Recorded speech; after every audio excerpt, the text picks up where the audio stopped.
किसी ने बड़े कमाल की बात कही है कि इंसान तो बोलकर निकल जाता है, लेकिन सामने वाले इंसान को उस बात से निकलने में कई साल लग जाते हैं। नमस्ते दोस्तों, माय एफएम से मैं हूं आरजे कार्तिक। एक बड़ी छोटी सी कहानी और ये सच्ची घटना है।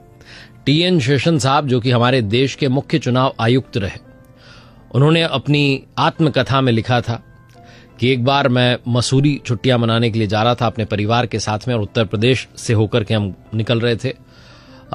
जब हम जा रहे थे तो उत्तर प्रदेश में सड़क किनारे एक पेड़ पर बया का घोंसला मेरी पत्नी ने देखा और कार रोकने के लिए कहा।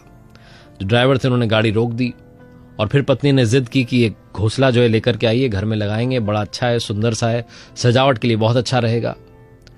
जो मेरे ड्राइवर थे, सिक्योरिटी गार्ड थे, उनसे हमने कहा कि जाओ जाकर के वो घोंसला लेकर के आओ। दोनों गए। जब वो गए तो उन्हें लगा कि ये तो बड़ी ऊंचाई पर लगा हुआ है, इसको कैसे उतारा जाए। तो वहीं पर एक लड़का जो था भेड़ बकरी चरा रहा था, उसको बुलाकर आवाज दी कि इधर आओ, इसको उतार दो, तुम्हें 10 रुपए देंगे। उसने कहा मैं नहीं उतार सकता, और ऐसा बोल के वापस चला गया, भेड़ बकरी चराने लगा। टीएन शेषन साहब कहते हैं कि बहुत देर हो गई, वो आए नहीं। तो मैंने पूछा क्या हुआ, तो उन्होंने कहा वो मदद नहीं कर रहा है लड़का। हमने कहा एक बार और बात करो, पैसे थोड़े बढ़ा दो। तो उसको बुलाया, उसे कहा 50 रुपए मिलेंगे, उतार दो एक घोंसला। उसने कहा नहीं मैं उतारूंगा नहीं, वापस चला गया।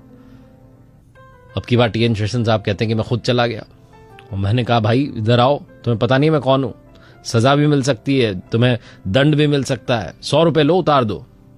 उस लड़के ने कहा आप चाहे जो कर लो, मैं ये घोंसला नहीं उतारूंगा। वो लड़का अपने काम में मशगूल था। फिर हमने कहा अपने सिक्योरिटी गार्ड से और ड्राइवर से कि एक बार बुलाकर लाओ, थोड़ी सी बात करनी है उससे। उस लड़के को बुलाकर लाए तो इन्होंने पूछा कि क्यों नहीं उतार रहे हो तुम घोंसला, चक्कर क्या है, ये पेड़ तुम्हारा है, ये जगह तुम्हारी है, दिक्कत क्या है।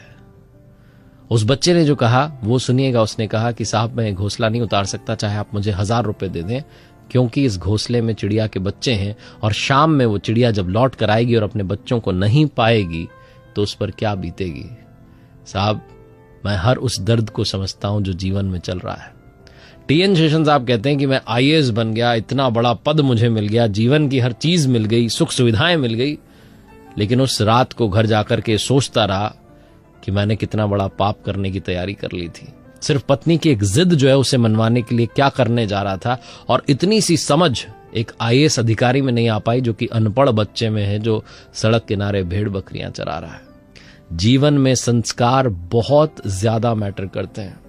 आप चाहे जितनी पढ़ाई कर लें, चाहे जितने बड़े पद पर चले जाएं, चाहे जितने अमीर बन जाएं, अगर आपके अंदर वो मानवता का गुण नहीं है, वो सोच नहीं है, वो दृष्टि नहीं है, तो आपके जीवन में बहुत सारी कमियां रह जाती हैं।